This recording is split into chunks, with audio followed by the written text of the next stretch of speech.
पंडित दीनदयाल उपाध्याय जी की 107वीं जयंती कार्यक्रम में मुख्य अतिथि के रूप में उपस्थित उत्तर प्रदेश के लोकप्रिय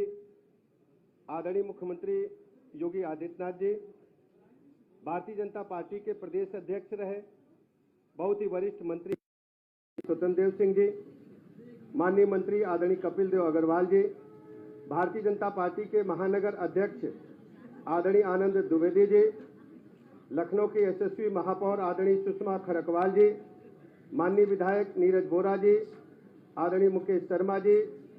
वरिष्ठ नेता आदरणीय नीरज सिंह जी, माननीय विधायक आदरणीय जयदेवी जी, माननीय सदस्य विधान परिषद आदरणीय निर्मल जी, आदरणीय रामचंद्र प्रधान जी, आदरणीय त्रिलोक अधिकारी जी, आदरणीय सुशील तिवारी जी, आदरणीय विनायक पांडे जी, पूर्व मेयर आदरणीय संयुक्ता भाटिया जी, संचालन कर रहे अशोक तिवारी जी, उपस्थित सभी भाइयों तथा बहनों, सबसे पहले मैं आप सबकी तरफ से श्रद्धेय दीनदयाल उपाध्याय जी के चरणों में श्रद्धा सुमन अर्पित करता हूं। भारतीय जनता पार्टी श्रद्धेय दीनदयाल उपाध्याय जी के एकात्म मानववाद के सिद्धांत पर आगे चल करके माननीय प्रधानमंत्री नरेंद्र मोदी जी के मार्गदर्शन में पूरी दुनिया की सबसे बड़ी पार्टी बनी है। ऐसे अवसर पर पंडित दीनदयाल उपाध्याय जी को श्रद्धा सुमन अर्पित करने के साथ ही साथ जिस ढंग से एकात्म मानववाद को माननीय मोदी जी के नेतृत्व में, माननीय योगी जी के नेतृत्व में धरातल पर उतारने का काम उत्तर प्रदेश सरकार कर रही है, उसमें आप सबका बहुत बड़ा योगदान है। हम सब जानते हैं हर गरीब को पक्का मकान, सबको 5 लाख तक का निःशुल्क इलाज, सबको जरूरतमंदों को उज्ज्वला गैस योजना के तहत निःशुल्क गैस कनेक्शन, आज बिजली सभी गांवों में पहुंच गई है। सौभाग्य योजना के तहत निःशुल्क कनेक्शन, कोरोना काल से लेकर अब तक निःशुल्क राशन, सैकड़ों ऐसी योजनाएं हैं जो पंडित दीनदयाल उपाध्याय जी के एकात्म मानववाद को धरातल पर उतारने में सफल रही हैं। आज भारतीय जनता पार्टी दुनिया की सबसे बड़ी पार्टी एकात्म मानववाद के सिद्धांत को आगे बढ़ाकर के ही बन पाई है। ऐसे अवसर पर बहुत अधिक बात न रखते हुए मैं माननीय मुख्यमंत्री जी का अपनी विधानसभा क्षेत्र में हृदय से स्वागत करता हूं, आभार प्रकट करता हूं और श्रद्धेय पंडित दीनदयाल उपाध्याय जी के चरणों में पुनः श्रद्धासुमन अर्पित करता हूं। बहुत बहुत धन्यवाद। अंत्योदय के प्रणेता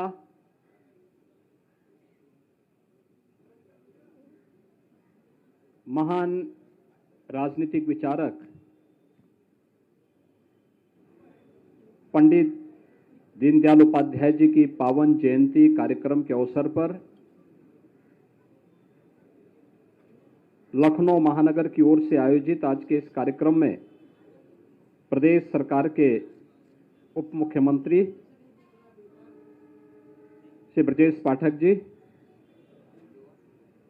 प्रदेश सरकार के जल शक्ति मंत्री श्री स्वतंत्र देव सिंह जी, इस पूरे कार्यक्रम के संयोजक महानगर अध्यक्ष श्री आनंद द्विवेदी जी, लखनऊ की महापौर श्रीमती सुषमा खरकवाल जी, माननीय विधायकगण डॉक्टर नीरज बोरा जी, श्री मुकेश शर्मा जी, श्रीमती जयदेवी जी, श्री रामचंद्र प्रधान जी, निर्मल जी, पूर्व महापौर श्रीमती संयुक्ता भाटिया जी,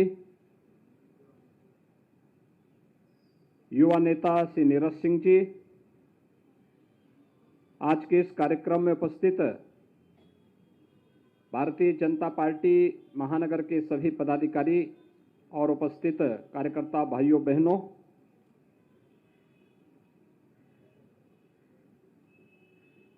आज अंत्योदय के प्रणेता एकात्म मानव दर्शन के माध्यम से भारत की दृष्टि को भारत के राजनीतिक एजेंडे का हिस्सा बनाने वाले, राजनीति में शुचिता, पारदर्शिता और ईमानदारी के प्रबल समर्थक पंडित दीनदयाल उपाध्याय जी की पावन जयंती है। इस अवसर पर उत्तर प्रदेश शासन की ओर से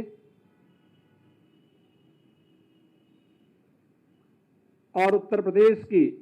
25 करोड़ जनता की ओर से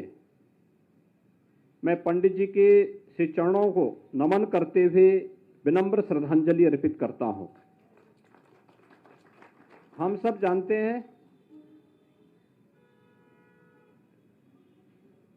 कि पंडित दीनदयाल उपाध्याय जी का जन्म, जो उनकी वास्तविक जन्मभूमि है, वह उत्तर प्रदेश ही है। उत्तर प्रदेश के मथुरा जनपद में एक छोटे से गांव में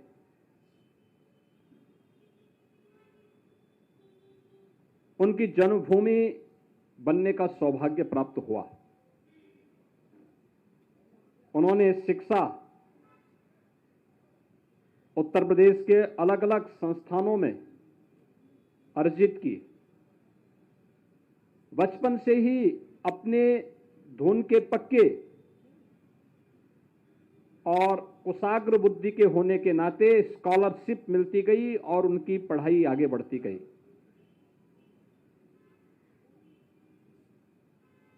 भारत और भारतीयता के प्रति उनका दृष्टिकोण बहुत स्पष्ट था। उन्होंने संस्कृति को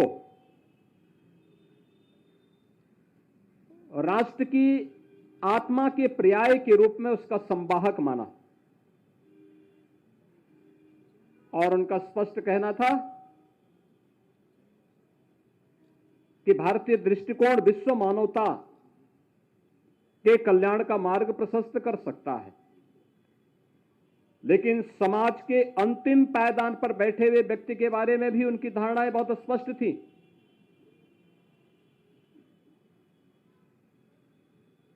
पंडित दीनदयाल उपाध्याय जी ने बहुत स्पष्ट कहा था कि आर्थिक उन्नति और प्रगति का पैमाना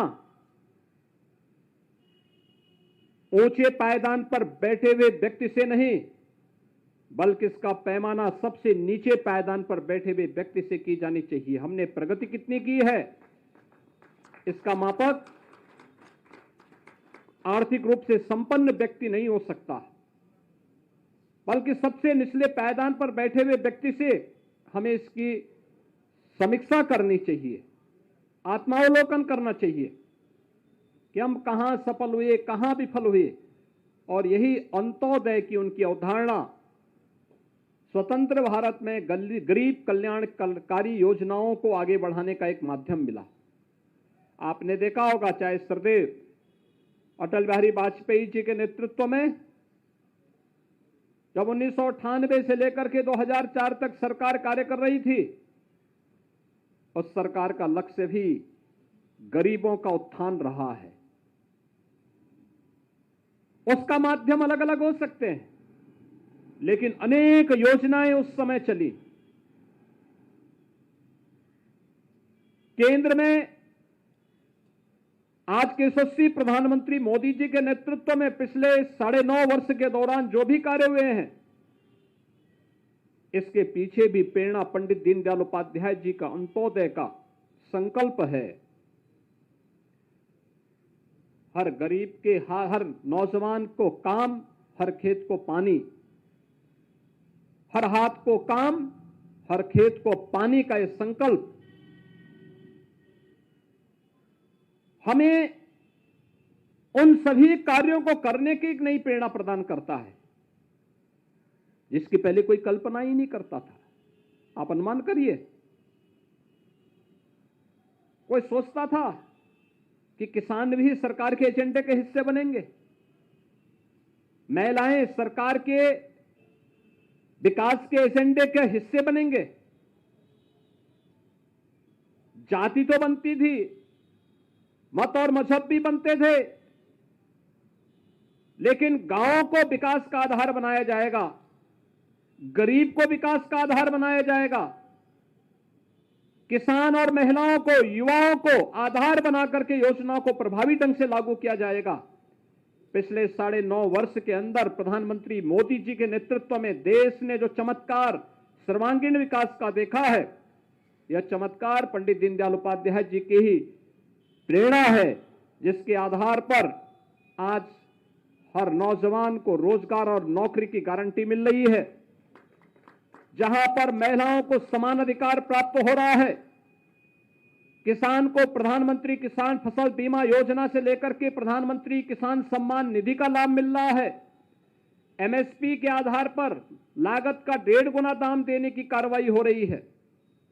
जहां गरीब के घर में चूल्हा भी जल रहा है और संकट के समय फ्री में राशन की सुविधा का लाभ भी सरकार उसे उपलब्ध करवाने का कार्य कर रही है। एक गरीब को 5 लाख रुपए सालाना स्वास्थ्य बीमा का कवर भी आयुष्मान भारत के माध्यम से मिल रहा है। तो जिस गरीब के पास मकान नहीं, सिर ढकने के लिए एक आवास की व्यवस्था हो या एक शौचालय की सुविधा, यह भी इसी प्रेरणा का आधार है। ये जो एमएसएमई है, सूक्ष्म लघु मध्यम उद्यम, जो रोजगार सृजन का एक माध्यम बनता है, लेकिन बिना किसी हो हल्ला के चुपचाप लोगों के आर्थिक स्वावलंबन का आधार बनता है। इस पर किया जा रहा कार्य भी पंडित दीनदयाल उपाध्याय जी की प्रेरणा का आधार है, उनकी प्रेरणा है। आज जब उनके इस पावन जयंती के अवसर पर हम सब यहां पर एकत्र हुए हैं,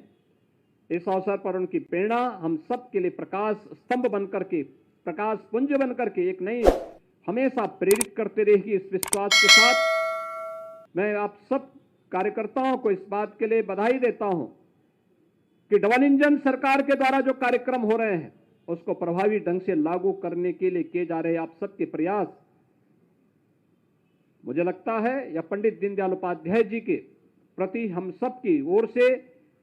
विनम्र नमन और श्रद्धांजलि है। एक बार फिर से पंडित दीनदयाल उपाध्याय जी को उनकी पावन जयंती के अवसर पर नमन करते हुए, उनकी स्मृतियों को नमन करते हुए मैं प्रदेश सरकार और प्रदेश की जनता की ओर से विनम्र श्रद्धांजलि अर्पित करता हूं। जय हिंद।